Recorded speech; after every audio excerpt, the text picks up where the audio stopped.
નમસ્કાર મિત્રો, જય હિન્દ, જય ભારત. સ્વાગત છે અમારી યુટ્યુબ ચેનલ પર. આજે વાત કરીશું આપણે પ્રધાનમંત્રી આવાસ યોજના વિશે, જે કે 2025માં સર્વે અને ફોર્મ ભરવા માટે જરૂરી ડોક્યુમેન્ટ વિશે વાત કરીશું અને સર્વે કેમ કરવામાં આવે છે તેના વિશે વાત કરીશું. તેની માહિતી મળશે અને સર્વે કેટલા સમયથી ચાલુ છે અને તેની તારીખ વિશે આપણે આગળ વાત કરીશું. એટલે વિડીયો સાથે બન્યા રહેજો. સૌપ્રથમ આપણે જોઈશું કે પ્રધાનમંત્રી આવાસ યોજના જેમ કે 2025 હેઠળ થતા સર્વે માટેની માહિતી અને આ યોજના માટે યોગ્યતા નક્કી કરવામાં આવશે, જેમ કે લાભાર્થીઓની ઓળખ માટે ઉપયોગી બની રહેશે. બરાબર છે.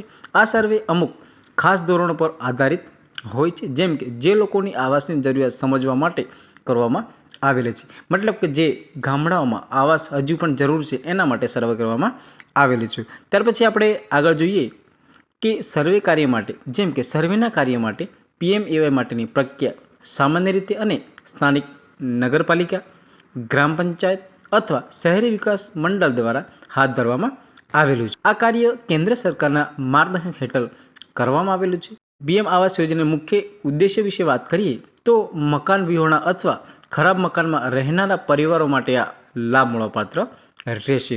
જેમ કે આર્થિક રીતે નબળા અને નીચી આવક જૂથ અને મધ્યમ વર્ગના લોકો માટે જ્યાં પૂરો છે તમારું PM આવાસ યોજનાનું ડેટાબેઝ તૈયાર કરવામાં આવશે. ત્યાર પછી આપણે જોઈશું કે સર્વેની પ્રક્રિયા વિશે વાત કરીએ આપણે તો ડોર ટુ ડોર સર્વે કરવામાં આવશે અને અધિકારીઓ લોકોના ઘરોની મુલાકાત લઈને પણ એકત્રિત કરી શકે છે. મતલબ કે તમારા જે ગામના સરપંચ છે અથવા કોઈ CSC સેન્ટરવાળા હોય છે અથવા એમનો કોઈ માણસ હોય તો ઘરે ઘરે જઈને સર્વે કરવાનો રહેશે. ઓનલાઈન રજિસ્ટરની વાત કરીએ તો લાભાર્થીને પોતાના નામ, સરનામું, આધાર કાર્ડ અને આવકનો પુરાવો અને વેબસાઇટ જઈ PMAY જે વેબસાઇટમાં જઈ અને તમે કચેરી જઈ અથવા પોતે CSC સેન્ટર જઈને પણ તમે રજિસ્ટ્રેશન કરાવી શકો છો.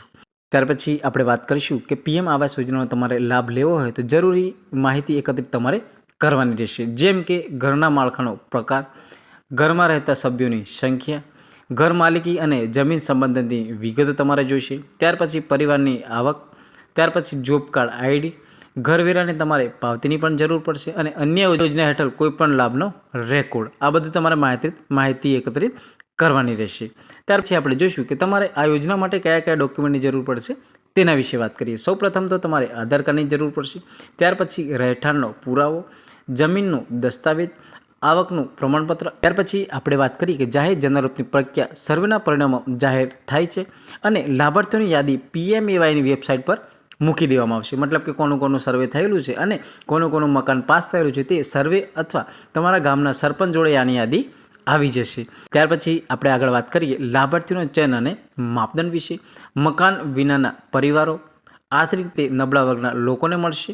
શહેરી વિસ્તારમાં ભાડે રહેતા હોય તો તેને પણ મળવાપાત્ર રહેશે અને જેઓ ભૂતકાળમાં કોઈપણ સરકારી આવાસ યોજના હેઠળ લાભ મળ્યો ન હોય તેવા વ્યક્તિને આ મળવાપાત્ર રહેશે.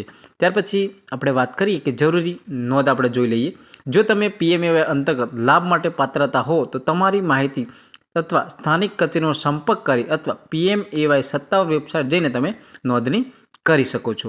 આ પ્રોજેક્ટના પત્ર લોકોને મકાન માટેની સહાય આપવામાં આવે છે, જેની રકમ જિલ્લાઓ અને કેટેગરી પ્રમાણે અલગ અલગ હોઈ શકે છે. મતલબ કે તમને કેટલી રકમ મળવાપાત્ર રહેશે જિલ્લા પ્રમાણે અલગ અલગ હોઈ શકે છે. તમને વિડીયો ગમ્યો હોય તો વિડીયોને લાઇક અને સબસ્ક્રાઈબ જરૂર કરી દેજો અને વધુ આના વિશે તમારે માહિતી જોઈતી હોય તો મને કમેન્ટમાં યસ કરીને લખી શકો છો. મતલબ કે PMAY યોજનાનું તમારે રજિસ્ટર કેવી રીતે કરવું તેનો તમારે વિડીયોની જરૂર હોય તો હું વિડીયો બનાવીને મૂકી શકું. જય શ્રી રામ.